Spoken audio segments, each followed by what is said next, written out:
Hello, my name is Billie Rehwald. I'm from Vienna, an industrial designer. And I'm going to start with a very personal question. Are you comfortable with your reproductive role? Because I don't really think if I am.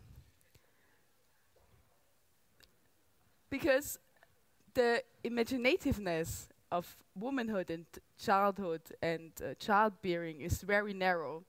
So in the 1970s, feminist Shulamith Firestone wrote that the unequal distribution of the burdens and limits of human procreation are a source of gender inequality. And half a century later, and since the beginning of time, nothing has changed about these burdens and limits. So this picture, for example, is from the 2009 movie, Star Trek movie. And so the Star Trek movie is playing in the 23rd century. The whole movie is situated there. And brain surgeries are there done within the blink of an eye, completely painlessly, with some kind of technology. But women are still screaming in pain and blood due to labor and childbirth. So I ask myself, is the way we bear children still up to date, or could we maybe process to a more equal way of procreation? And ectogenesis is the evolving of a human being from conception to birth completely outside a human's womb. But ectogenesis is imprinted a little dystopic due to films like Matrix or books like Brave New World. Let's say it has a very bad reputation. But the whole topic is not that science fiction anymore. If we look at the normal gestation period of about 14 weeks, we will see that there are a lot of things already happening outside the human's body. If we look at in vitro fertilization on the one hand side, where there's already 6 days of embryonic development outside the human's body before it gets reimplanted into the woman's womb, and we have 14 days of legal embryonic research on this side. And on the other hand side, we have incubators as part of the neonatal intensive care units, which are very common. So these two technologies are leaving us with a gap of 20 weeks, so only half the pregnancy left. And due to bringing earlier premise to term, scientists are already developing some kind of artificial wombs. And on some point in history, this technology, on the one hand side, will reach the 14 days legal border on the embryonic research, and full human ectogenesis will be possible then. And I think it's better to think about this possibility before technology prescribes it.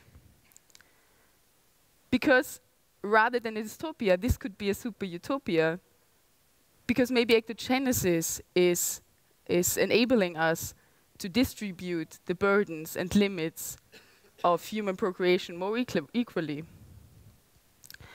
Because procreation could be accessible for everyone.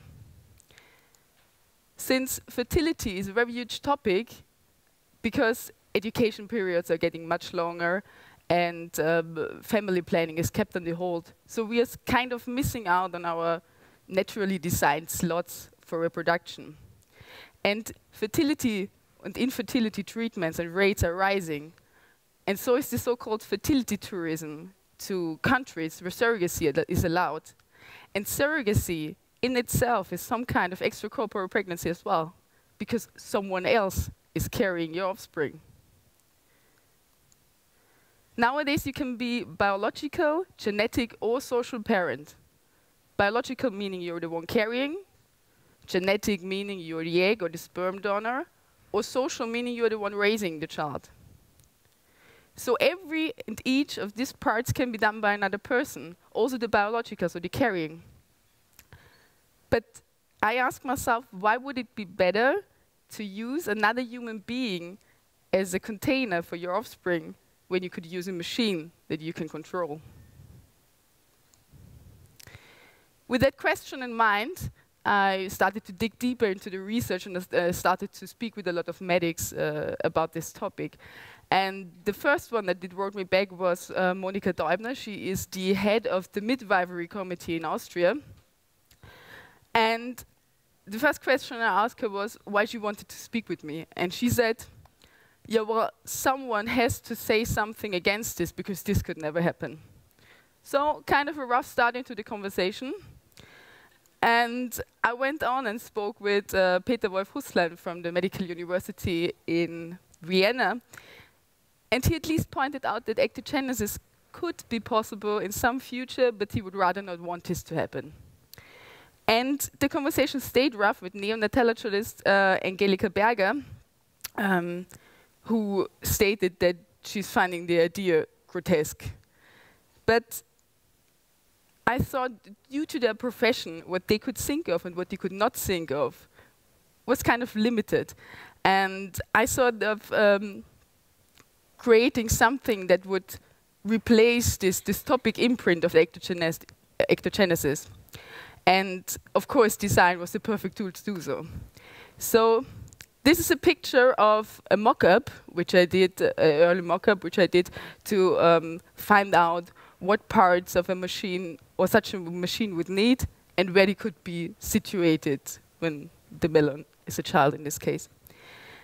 But this picture became key in visualizing and communicating my vision on how the aesthetics would be that I wanted to achieve. And then I also found Maria Lamowski, who is a film producer of the film Future Baby, who already did bespoke the possibility of ectogenesis in one of her movies.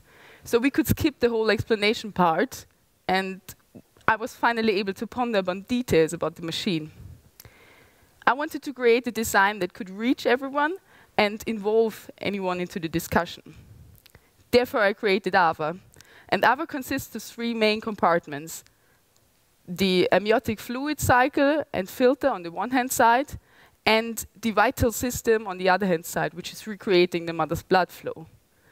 And of course, the main part, the sphere where the baby is in. So under the soft surface mesh, which is mimicking the abdominal wall, the child is floated in artificial amniotic fluid and protected by a hard shell, which is also showing the vital systems in terms of a haptic feedback of the heartbeat.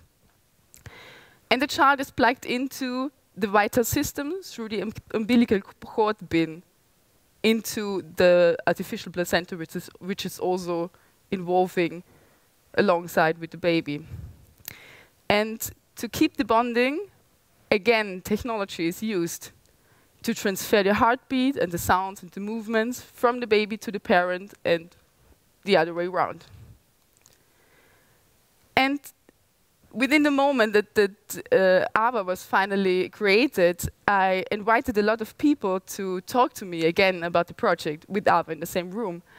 And suddenly, the conversation opened up a little, and ectogenesis was finally thinkable for them.